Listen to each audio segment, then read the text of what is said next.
Good evening, welcome to Left, Right and Centre. I'm Vishnu Shom. On the programme tonight, the big succession question after the veteran political leader Sharad Pawar's stunning resignation as chief of the Nationalist Congress Party 2 days ago could be answered tomorrow following a meeting in Mumbai. That's what party sources are indicating. The big question, announced in the wake of moves by his nephew Ajit Pawar supposedly to split the party and take over as chief, was Sharad Pawar's resignation a calculated step to outflank an attempted coup?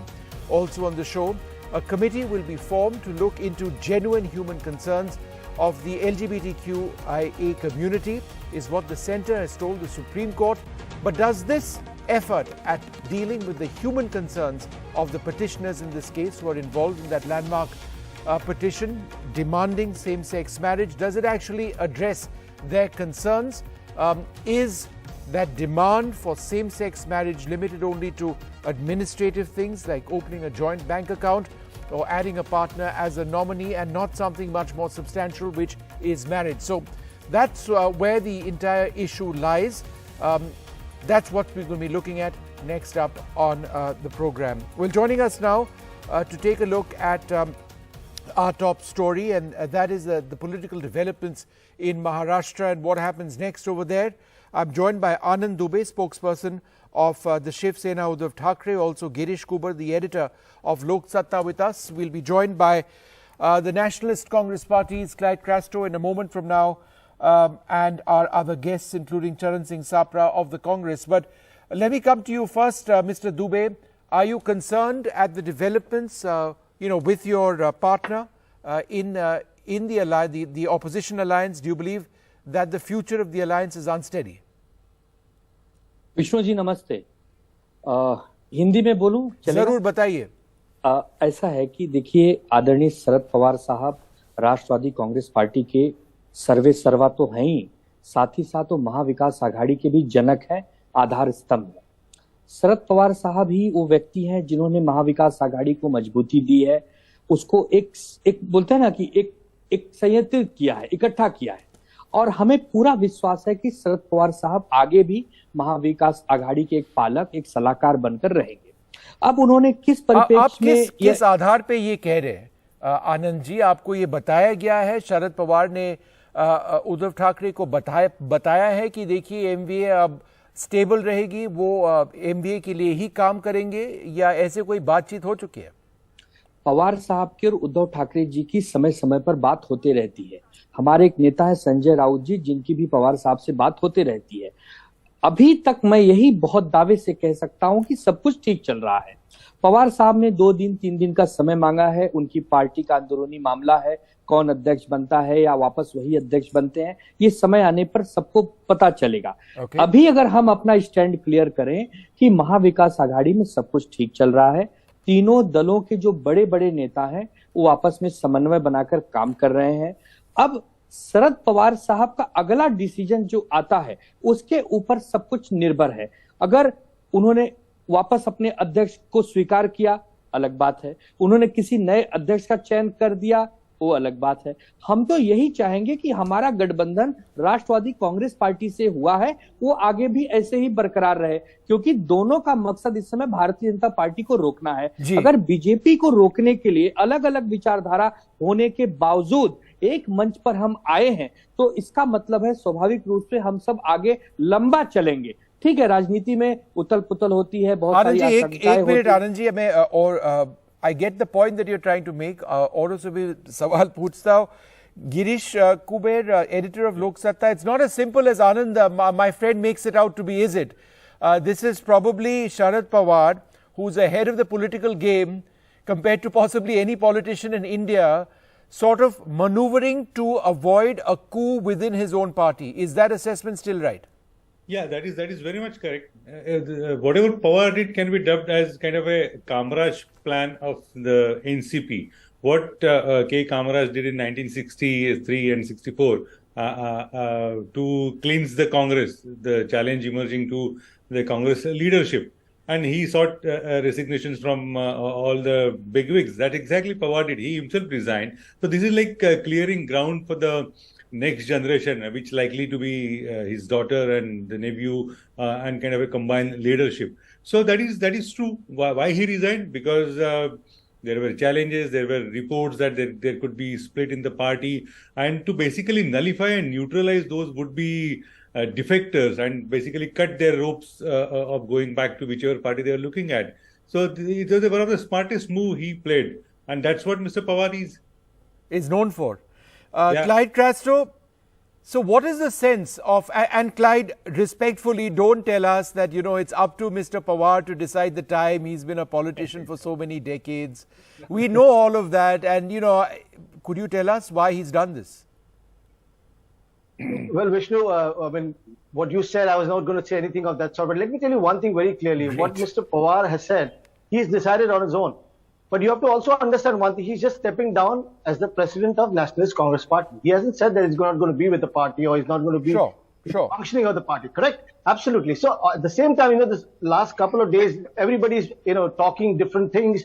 Well, we are a free country, freedom of mind, freedom of speech, freedom of thought, everything exists. So that's fine. They can say what they want to say. But let me make it very clear that Mr. Pawar is very much a part of a whole system, a process. He's going to be our guide, our mentor. It's just that the cadre is not happy with this decision. They were taken by surprise. It's like a bolt out of the blue. So they are insisting that he cannot, he cannot step down. He has to take back. No, but he has more or less said now that he is going to step down and that he didn't announce it earlier on because people would oppose it. He knew about it, and now he's taken and he took a decision. He said that, but he's also given us some time. He said, give me a couple of days. Sure. So they're going to be thought over it and we're going to think about it. So that also, couple of days ends today. So tomorrow is a key meeting, right? Yeah, the key meeting is there. They'll decide in the meeting. First of all, they're going to sit together to try and figure out how they're going to kind of pacify Mr. Pawar to think back about this whole decision. And then if it does not happen, then the next steps comes in through. Okay. Charan Singh Sapra, where does this leave the Congress party? Because, it's not as simple as Clyde makes it out to be. It's not a situation necessarily all sorted out. There is a reason why this is taking place. Perhaps sitting over here, we don't entirely know, but the worry some would suggest is overtures which have been made or may be made to Ajit Pawar, his own ambitions within the party. There is a very important verdict in the Supreme Court coming up on the entire issue of defections. So if that is the case, do you believe that, the premise of your alliance is now on pretty shaky ground? No, I don't think so that it's on a shaking ground. I feel this is the internal matter of NCP and nobody can predict why Sharad Pawar has taken this decision except for what Mr. No, but he's your alliance partner. Should he not be telling you why he's taken this decision? No. It's the internal matter of NCP. I don't think so that he's bound to discuss this with Congress party or with any other party or with Shiv Sena. See, basically this alliance, this Mahavikas Aghadi was on basis of common minimum program. So this common minimum program was formulated by the senior leaders of all the three parties. It was ratified by Srimati Sonia Gandhi, the UPA chairperson. And this Mahavikas Aghadi has to go as per the common minimum program. We don't have to take any permission separately from NCP or NCP. But I think that common minimum program would cease to exist if, you've got Ajit Pawar potentially as a chief ministerial face for the future. If, for example, he does accept overtures made by the BJP, even on this program 2 days back, BJP leader said if Mr. Sharad Pawar or any other leader of the NCP want to work in the national interest under Narendra Modi, then why should the BJP necessarily reject that? See, if and buts, these are very hypothetical questions which you are putting to me. But I would also like to remind you that Mr. Ajit Pawar, he himself had said that there's no chance of leaving NCP. He said, I'll be in NCP till my last breath. Have you forgotten that statement of Ajit Pawar? So I am nobody to answer on behalf of Ajit Pawar. So the question is NCP in alliance with who? But what I am trying to say that there is no threat to Mahavikas Aghadi alliance and this alliance will continue. Rohit Chandravarkar, how do you read the situation on the ground? Well, there are two things that are possible, Vishnu. One is that, NCP has reached crossroads because of various things, pressure from central investigative agencies, etc. And they have to take some decision in the coming weeks, months, if not immediately. and take some turns at those crossroads. And one of those turns is going to be embarrassing for senior Pawar, Sharad Pawar, and he doesn't want to be at the steering wheel when that turn happens. He doesn't want history to note that he was in charge of the party when this turn happened. It will happen obviously with his consent, but he wants to, take the back seat when it happens. That is the first part.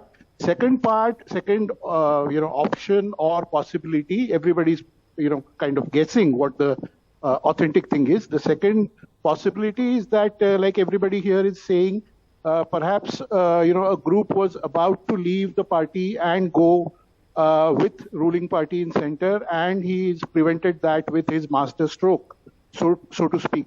So tomorrow is the crucial day, and we'll come to know once he makes up his mind and announces whether he is retracting, whether he is continuing with his decision or he is, reversing it. Based on that, we'll be able to draw some concrete conclusions. But Sharad Pawar being Sharad Pawar, you just cannot know what exactly is the authentic version. But one of these two things is what everybody is saying is the real thing. So we'll have to perhaps wait for just about 24 hours maybe, and we'll know what the thing is. But one last point is, Mr. Sharad Pawar will remain in command, whether he takes the back seat or front seat or the steering wheel of the NCP car, and he will be calling the shots. That is for sure. No, Nothing will happen. But Rohit, he'd be calling the shots by all means. But calling the shots, even if the NCP were to ally potentially with the BJP, is that something that people are even seriously talking about at this stage? That's what people are talking about. Because and so therefore Sharad Pawar would just not be the face of the alliance. He'd be controlling. Exactly. That you have hit the dart at the center. That's exactly because the politically thing. That it makes him out to be, somebody who's gone against his principles, etc., etc. At one level, he's embarrassed. So he will take the back seat and he will call the shots, but he will tell the outside world that he is retired now, and this is what the young generation has decided, and everybody should go with that. Right. That is what you look at the statements that have come from him over many issues. You look at the statements coming from Ajit Pawar about various things, various controversies. Okay, Rohit, half a second. Let's bring in Shweta Shalini, who's been sort of watching with a big smile on her face, I might add. Shweta, I mean, and be honest with us, is the BJP trying to make inroads within the NCP? Well, Vishnu, I think one of the most important things that Sapraji said was the common minimum program that exists in the opposition in Maharashtra. One party has a party but does not have a president. One party has a president but does not have a party. And the third party has a president and a party but does not have people. So you can imagine that this common minimum program is fantastic. No, answer my question. Answer my question, Shweta. BJP is trying to make inroads into the hearts of the Maharashtra. Each and every house of Maharashtra, each and every person in Maharashtra. Answer the question. Are you trying to break the NCP, bring them onto your side? He has not understood the question. Vishnu, can I come in? He has not understood your question. Right, I'll come to you next, and I promise you will get lots of time, Clyde. Why should we try to break anything? Is the party very good, fair point. Does it have a leadership crisis? Do you believe that leaders from the NCP are coming to you? Force like BJP? Are they coming to you then if you are not trying to break them? No, if they come, they are most welcome. Anybody who wants to work in national interest is more than welcome. So you would welcome an Ajit Pawar to our country as much as it is there. Right. So you would welcome an Ajit Pawar to actually join along with his supporters, possibly the entire NCP, to join the BJP in Maharashtra? We would welcome anybody who would work on our ideals under the leadership of Narendra Modi ji and in national interest. Clyde Castro, how do you interpret that? Well, how I interpret that, I'll tell you. Just give me a little time. Please go ahead. First of all, they say that they welcome anybody. But before that, they spread this whole canard and kind of rumors about how corrupt all these people are. And then they say we'll welcome them in national interest. I don't understand what this national interest, what kind of national interest is all about. So, it's now getting funny. So let's not get in, because this is a serious debate that we are doing. The other part you asked, Mr. Charan Surprise, isn't it it's the duty of Mr. Sharad Pawar to tell its allies that, I'm taking this decision. Fair enough, you have a point in somewhere which I don't agree to. But my question is this. Now, you hear me out clearly. Okay, a few days ago, Mr. Devendra Fadnavis made an announcement that the 2024 Vidhan Sabha elections, we will work under Mr. Eknath Shinde. That election will be fought under the leadership of Mr. Eknath Shinde, and he's a CM face. A few hours later, the president of Maharashtra BJP, Mr. Bawankhule, says that these decisions cannot be taken here. These decisions are taken with the parliamentary board in the center in Delhi by BJP. So are you trying to say that they don't get along? They haven't told each other what they're thinking. So these things can keep coming and going. There's a lot of problem between the BJP leaders itself in Maharashtra. We can go in detail about that, but that's not the point. We don't want to start talking about all those things because it doesn't make sense to us. So point here is, there's a situation right now calls that, okay, Mr. Pawar has decided to step down. We are making a lot of efforts to ask him to retract. Let's see what happens tomorrow, but he continues to be our leader. The Shiv Sena, Uddhav Balasaheb Thackeray, the Congress and the NCP are a strong party Clyde, together. let me ask you a direct question. If the NCP in the future were to ally with the BJP in any way, shape or form, would you accept that? We are not going to ally. So the question of accepting, not accepting does not arise. We are not going to align with the BJP at all. So there's no question. Okay. I mean, this whole thing about welcoming, I mean, that they can keep saying whatever they want to say. Girish Kubar, again, how would you look at what Clyde says now? Do you believe that, he reflects a present position, but that there is a larger game at play? No, I don't think so. I find it funny where he will be going, whether he will be having a truck with the BJP and all that discussion. I find it funny because these days anyone is with anyone and everybody is with everybody. So that's not the point. Point is that after his resignation, I don't think he will be taking the right turn the way it's been expected to be. Sure. Because whatever Pawar has done in the entire political life, it has been a lot of shocks and unpredictable things. That's there. But he hasn't aligned with BJP ever officially. So I don't think so it may happen. I mean, at the end of the day, politics is all about, it's like an impossible thing. It can be discussed. But I find it's rather, at this juncture, it's a bit illogical to discuss. Because as of now, there is no need for him. There are a number of reasons. First thing is Supreme Court decision is awaited. What happens in Karnataka, no one knows. And just few months from down the line, Maharashtra Assembly is also going to go to polls. So in this situation, rather than waiting for what it's likely to be post 2024, I don't think he will have this kind of an short-term arrangement. Okay. That's what my guess is. That's what your feel is. Anand Dubey, let me ask you this, as well. Sharad Pawar is a big unifier, not just of the MVA, but obviously at the national level he has a role to play, which a lot of opposition parties were looking forward to.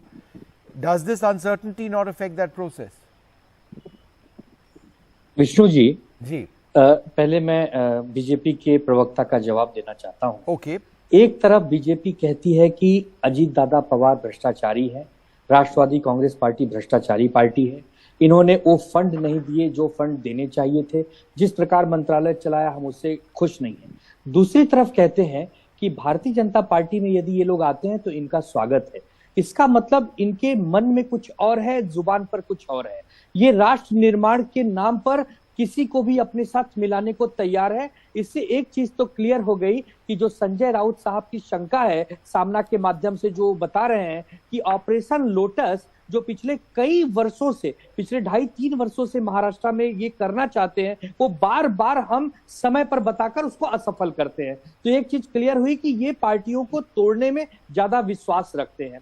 दूसरी बात कि शरद पवार साहब का जो, देखिए शरद पवार साहब का decision कल ही आने वाला है, कोई बहुत ज्यादा दिन उसमें बचे नहीं, 2, 5, 10 घंटे में पिक्चर क्लियर हो जाएगी। हम जितना अब तक समझे हैं कि आदरणीय पवार साहब ने क्लियर कह दिया है कि हम महाविकास आघाड़ी के साथ हैं, किसी भी परिस्थिति में महाविकास आघाड़ी को धोखा नहीं है। लेकिन धोखा देना कौन चाह रहा है? धोखा तो बीजेपी देना चाह रही है महाराष्ट्र की जनता को। ये बार बार पार्टियों को तोड़ती है, अलग अलग राज्यों में तोड़ती है, और उसके बावजूद इनका मन नहीं भरता। हम तो ये नहीं समझ पा रहे हैं कि जनता के सामने चुनाव में जब ये जाएंगे तो इनका हाल क्या होगा। इनको अच्छी तरह पता है कि तीनों पार्टी यदि एक साथ रहती हैं तो भारतीय जनता पार्टी का खाता नहीं खुलेगा महाराष्ट्र के लोकसभा में। तो मैं हैरान हूं कि बीजेपी क्यों बार बार जनता के विश्वास या जनता की भावना से खेल रही है। Okay, Shweta, answer that question. Why are you playing with the trust of voters? Lotus. Shweta, go ahead. And then Charan Singh Sapra, I'll come to you next. Vishnu ji, the only thing common in the entire common minimum program is whenever you ask them a question, any one of them, all they will say is BJP, BJP, BJP. These people have been sitting with the same NCP that he just called. Oh, God, I can't stop laughing over this. But nonetheless, this is a serious conversation going on, as Clyde actually said it. I'm amazed to see the kind of leadership crisis that is happening in a party like NCP. Unfortunately, it's an 83-year-old ill man who's saying that I want to move on. I'm not leaving politics.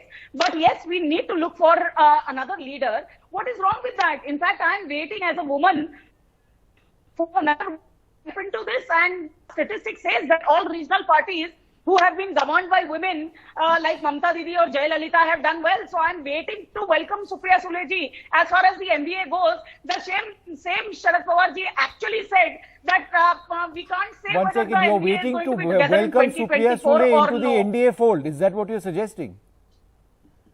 No, I just said I'm waiting to welcome Supriya Sule as the next chief NCP. I'd love to see a woman there. All right. Well, let's see what finally happens over here. Charan Singh Sapra, go ahead. See, as Anand Dubey has already spoken on that Operation Lotus, I would like to take it ahead and remind the BJP spokesperson that if Ajit Pawar and the group, suppose if they come to BJP, suppose I'm not saying anything else, then what will happen to Bharat Gogawale's statement? He has clearly said, or the Lieutenant of Eknath Shinde, Mr. Sanjay Shirsat, he has clearly said that if NCP leaders join BJP or they come this they'll side, have no truck with them. Yeah, they will have no truck with them. Then what is going to happen? The already existing alliance with Eknath Shinde, they have been, promising each other that we are going to contest the next election together. So it's not so easy. BJP spokesperson can go into rhetorics. They can create a confusion. They can try for Operation Lotus. But let me tell you very clearly, Mr. Girish Kuber is the most renowned and intelligent person on the panel. I don't think so that he will also agree that Mahavikas Aghadi has any threat to this. Things will get streamlined. I feel in a day or two, you will find let's see what happens tomorrow. Hopefully we'll get an idea tomorrow. But Mahavikas Aghadi is secure. Okay, got that point. Rohit Chandravarkar, come in over here. Yeah. Do you believe that the MVA is secure, or do you believe that the game that is being played right now politically in Maharashtra is directly linked to concerns about what may or may not happen as far as defection is concerned of the ruling party, of the Shiv Sena, the Shinde camp in the Supreme Court? If that does take place, there will be a vacuum in Maharashtra that needs to be filled, and therefore any overtures to the NCP is with an eye on what might happen, and nothing might happen if the government is stable. On the other hand, if it's not stable, then things can change. Is that interpretation right? Yes, that interpretation is fairly correct. And, there are variables. So we can't really predict what is going to happen because various variables that you mentioned. Supreme Court decision is the one big factor. But I'd also like to throw some light on history. Please, the panel should not forget that in 2014, it was NCP that supported Devendra Fadnavis's BJP government from outside, right? It was NCP that supported them in Nagaland also recently, and it was NCP which has been, showing all sorts of, coming out with all sorts of statements, whether the big NDTV interview by Sharad Pawar about Adani issue and other things. So let's not take anything for granted. We're talking about politics. All possibilities are open. A lot depends on, the RSS and BJP have come out with a survey saying just taking Eknath Shinde alone with them might not suffice for the 2024 Lok Sabha polls. They might need another partner. So there are various things that are happening behind the curtains, behind the scenes, behind closed doors also. Right. So all factors, everything is open right now. The situation is totally fluid. And within 24 hours, what final decision Mr. Sharad Pawar takes will kind of give us some direction in terms of what we can predict or what we can, say might happen in Maharashtra politics. Vishnu. All right. Well, I'd like to thank you very much for joining us. I suspect we're going to be looking at this very closely tomorrow as well. What exactly is Sharad Pawar's larger game plan? Is it about consolidating the NCP at a time when he feels that the NCP may be threatened by Ajit Pawar and his move, something that Ajit Pawar has completely denied? Or is this a game plan to accept that there is a certain point that the NCP has arrived at on the basis of which their future might change drastically? Perhaps doesn't want any truck with that, but not willing to give up on the politics of the NCP either. We'll take a short break, more coming up.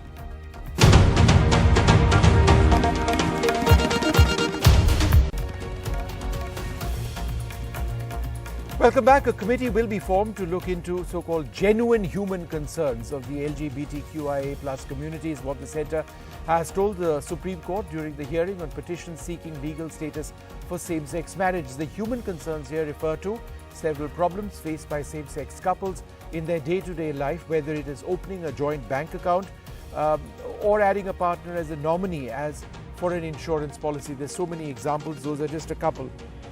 But this is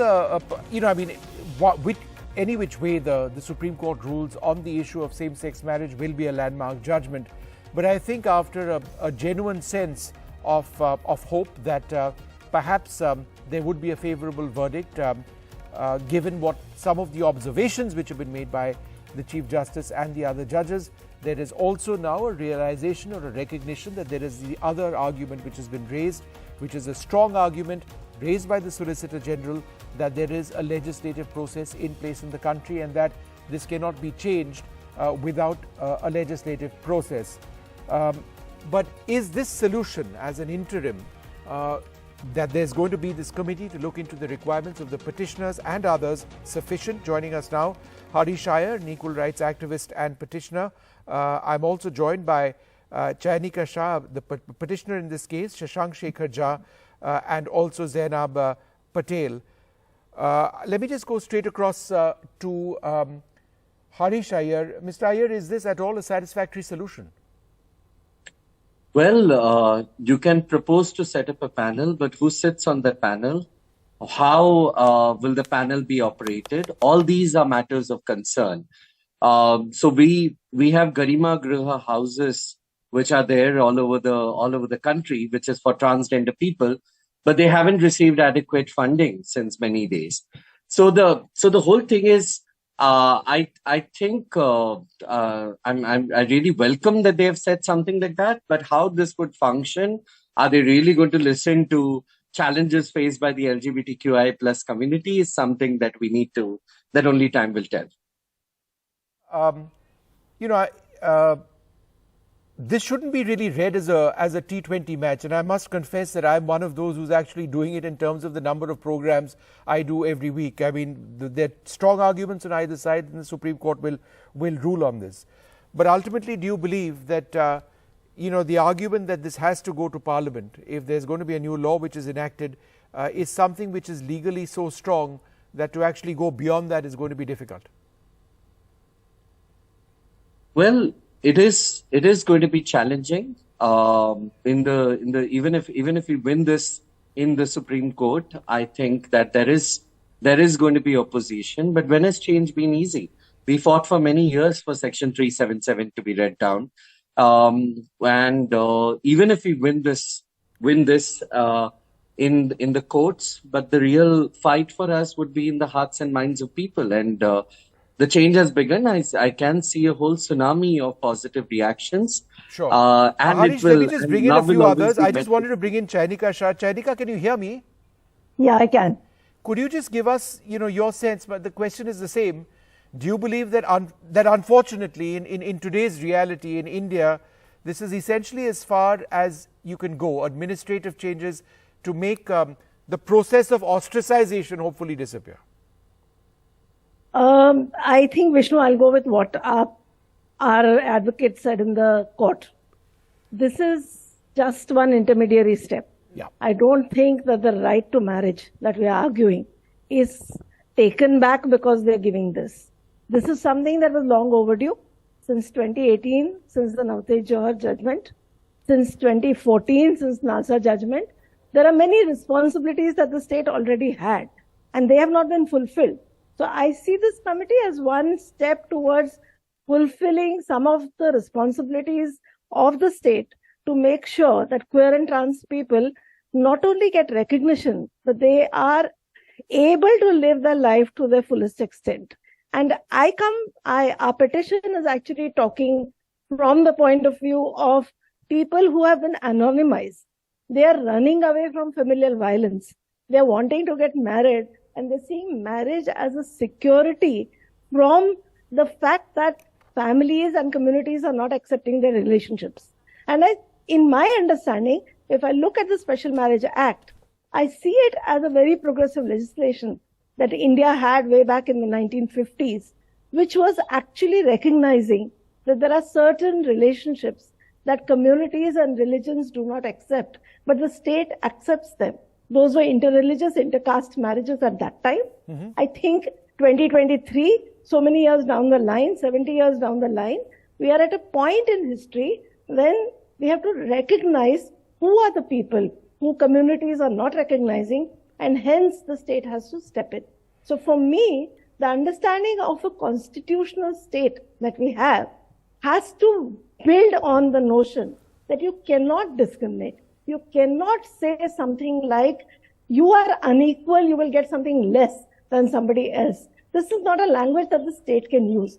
This is a language that non-state actors are free to use. They keep using it. But a state that believes in the constitution of this country cannot use this language. So I would still think, I don't think that the case is closed. I think the case goes on.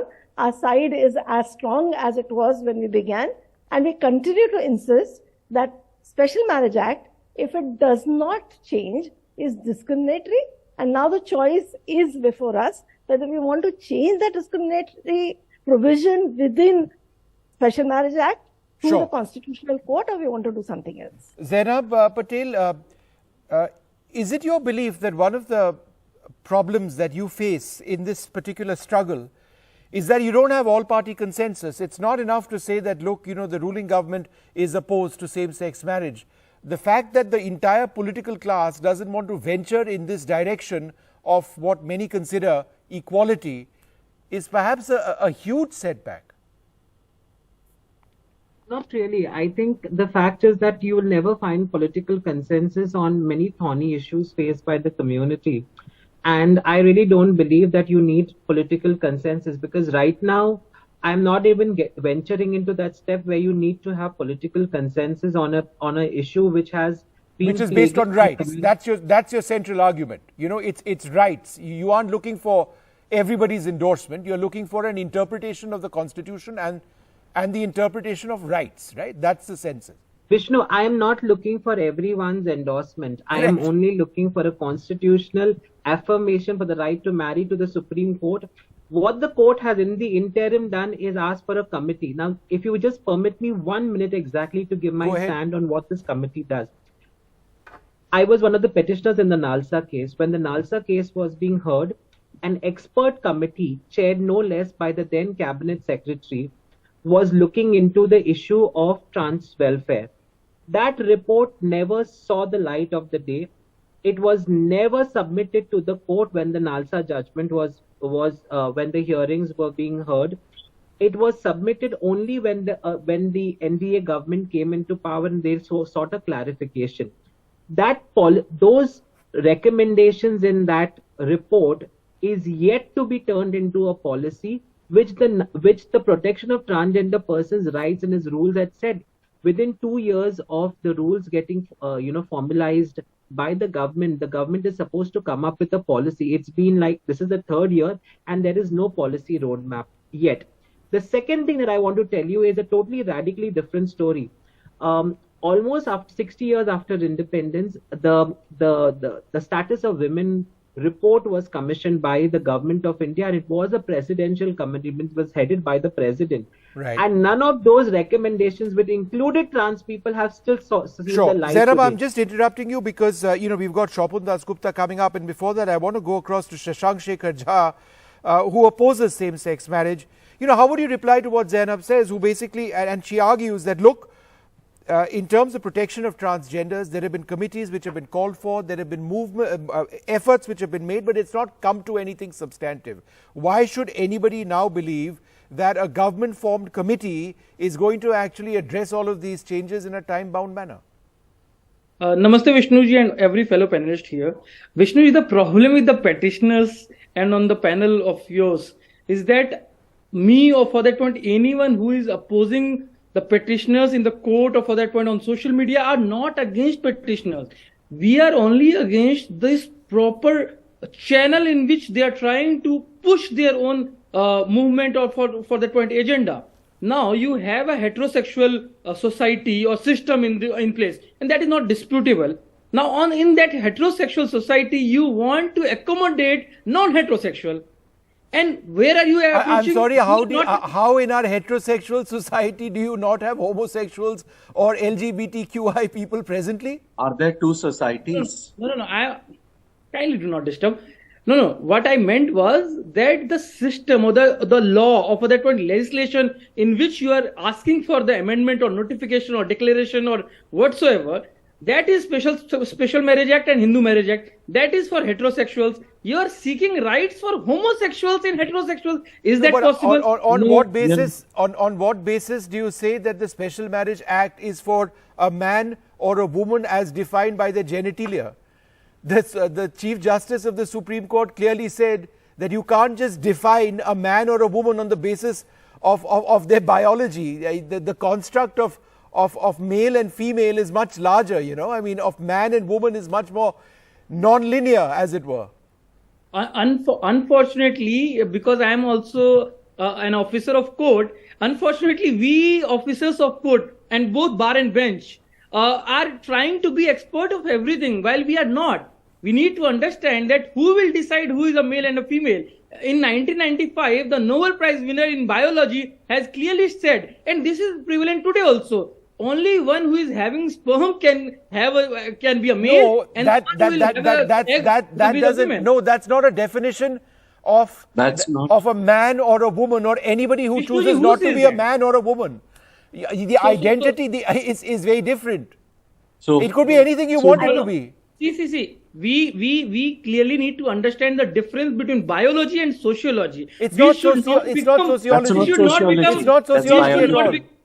We should not become doctors in place of the officers of law. And point number two, Vishnuji, just 10 seconds, Vishnuji, and one more point which was very important. See, even if there is a valid argument from the part of petitioners, or for that point this community, which is the correct forum to address that? The parliament, the assemblies, and this is not what I am saying. I want to end this part of the program with just one small assertion. Identity is not determined by sociology. It's just a small point over there. I'll leave it over there, and I'd like to thank you all very much. I will keep debating this till the verdict actually happens. You have to just allow 1/2 second. When we came to ask the court for a social contract, they brought biology in. We were not the ones to bring biology. We came to assert for a social contract of marriage. Now, when you're telling us go to the right forum, maybe the honorable lawyer can actually go and file a petition on behalf of all of us in the Supreme Court, forcing the government to kind of debate this and to come up with a law on it. That is not possible. All right. Can I just say one thing? Okay, no, I need to wrap this up over here. Can I just say one thing, Vishnu? I can't, because I'm out of time. I will, of course, be debating this, and I promise you I have every intention to. But I need to wrap this up over here. Shopun Dasgupta has been waiting. I did speak to him earlier on, raising several of these issues. Let's listen in. I'm joined by Shopun Dasgupta, the senior BJP leader. Thanks very much for being with us. Mr. Dasgupta, do you believe that a committee is as far as this entire issue on whether same-sex marriages will be legalized in India will get? Well, a committee is only a measure. It's a step. It's not the entire process. certainly a committee would have had to be appointed at some point to look into the complexities of the various changes which are necessitated by having civil partnership between people of the same sex. Now, marriage is a separate issue altogether.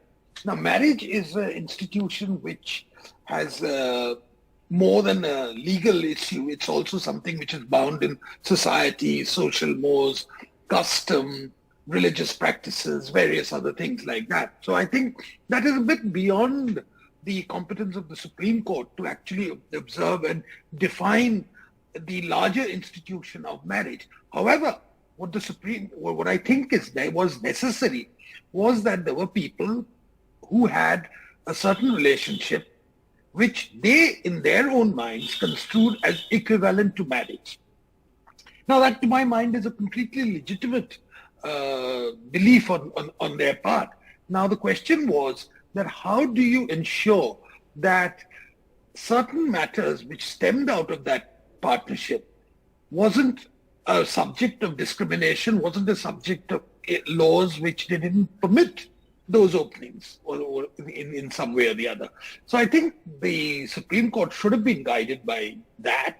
And I'm glad that the Government of India has taken this unilateral measure of appointing a committee which will at least identify what are the issues, which then can be put into the realms of legislation.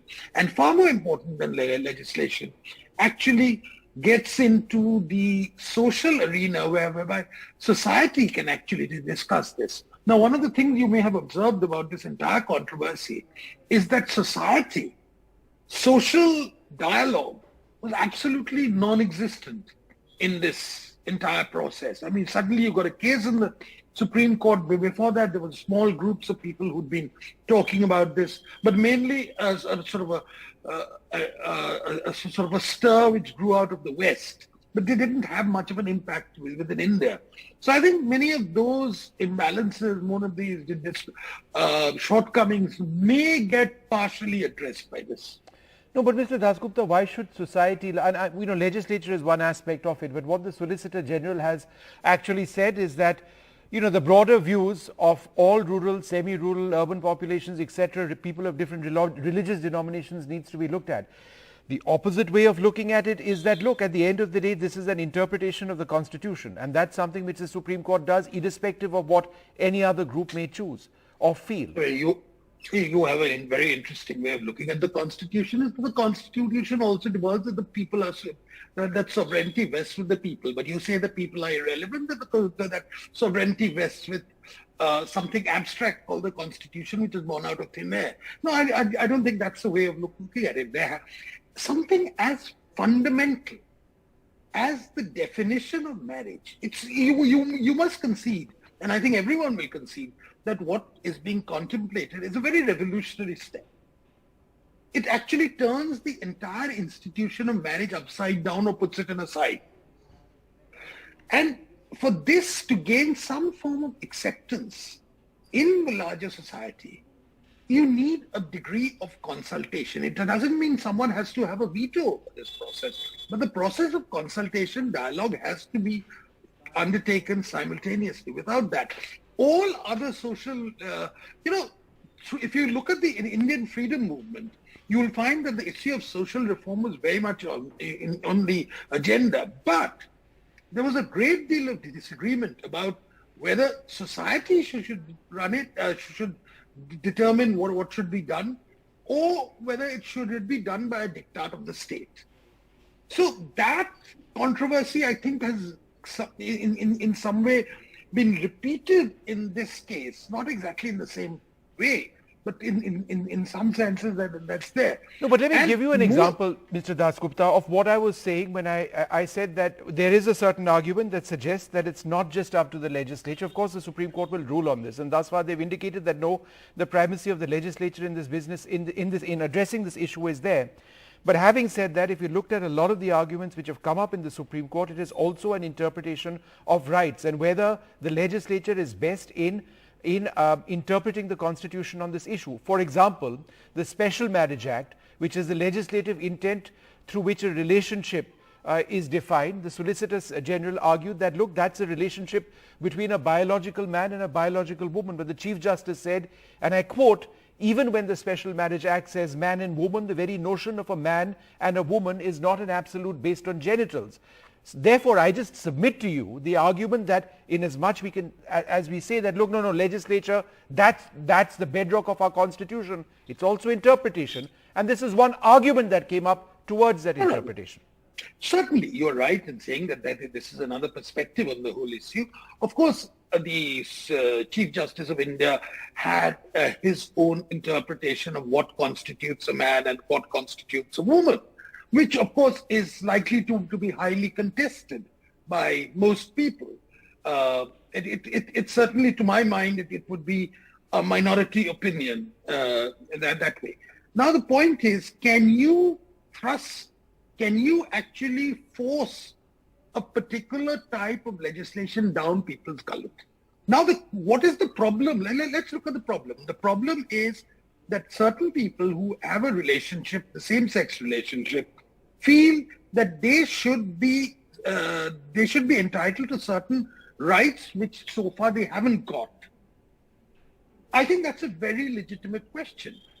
And I think those rights need to be given to them. No, but Chopunda, why stop there is the question. No, why stop there? Then you dissolve society and reinvent a new society. No, I'm only reflecting what the Supreme, what the Chief Justice said. He didn't say that in as many words, but what he said is that, look, with 377, we'd reached a landmark judgment. It wasn't meant to be it wasn't meant to end over there necessarily. If an argument has come, where does that lead to? And some would suggest that it leads to same-sex marriage. Look, that's for them to decide. But I'm saying that, look, it's not enough for the Supreme Court to merely adjudicate on this issue, because what is being adjudicated is not merely a legal question. It has profound social implications. Of course. It has profound implications. Let us not be blind to those social implications of whatever these steps are. At the same time, there are certain legal issues which are there. That is a feeling of discrimination. And that discrimination must somehow be ended. So we are confronted with two very different types of challenges. Now let's look at it. Let us go about it one by one. I think the committee, if it applies its mind carefully and that does a thorough job of it, should come up with these things like, look, these are the possible things which can be done immediately to ensure that people don't feel deprived. They don't feel left out of a particular choice which because of a particular choice which they exercise. And I think that's the priority for the moment. After that, let things evolve, And as far as the question of marriage is concerned, if someone says we are married, okay. Doesn't matter if the law is there. There's a civil partnership. There is a thing called the civil partnership. So, Chopunda, what you are proposing or what you are suggesting is that if there is a set of laws which ensure that A, same-sex couples are not ostracized, B, they're given many of the rights. For example, financial rights, opening bank accounts, sharing insurance documents, etc., etc. So then why not just take one step more? Because they are in a committed relationship, presumably in many cases, and they choose to profess that by using the word marriage, Chopunda. Will that commitment not be there if the word marriage is not used? No, it will be there. It's going to be there. And presumably it would be there with the use of that word. So the term marriage has a certain connotation. The word marriage is not merely something which was interpreted, which was created in 1950 and put on the concurrent list. Marriage is something which predated the constitution by many thousands of years. Yes. And it is not something unique to India. Correct. It is something which is all over the world. And it also has very profound belief. There are certain norms, a code of conduct, etc., which has been there which different religions have. For instance, Islam, it sees it as a sort of a contract. Catholics see it as a sort of bonding for life. So do most of the Hindu traditions. You know, so there, and maybe there are other traditions in India which have another view, some other views on it. So these are various different things, and in form of it to try and get a new category in without the semblance of consultation, without the semblance of some sort of a social cogitation, I think to my mind is rash. Shopunda, the other argument, of course. Remember, this was not preceded by a huge mass movement. There was hardly any. But Shopunda, in our society, or in most other societies, where those who are queer have been ostracized and have been targeted and have been forced to live their lives in a closet, it's not been easy for them to come out in a mass movement, and yet we do have mass movements now in our country. And in as much as you argue, sir, that look, marriage is a social construct which is thousands of years old, relationships are dynamic, the nature of relationships are changing, the interpretation of laws change, and social recognition grows. And I think it's in that context that countless members of this community say, look, accept us also. Look, whether people accepted them or don't accept them will not depend on whether the law is written that way. You agree? When widow remarriages was institutionalized in a particular way, it took many hundreds of years before it got actually, society was able to incorporate it as a normal, natural practice. It took time. There were laws and there was a social acknowledgement of it. That's the way most societies have it. So, I think what is important here is that in India, there is an increasing realization that such people should not be discriminated against. That people who have same-sex relationship should not be discriminated. To my mind, that's a huge step forward. It's a huge, huge step forward. One final point, Shopunda. Let's not go overboard. Let's not do something which will invite a backlash. That would not be very nice. And I think it will be very regressive if such a backlash was to happen.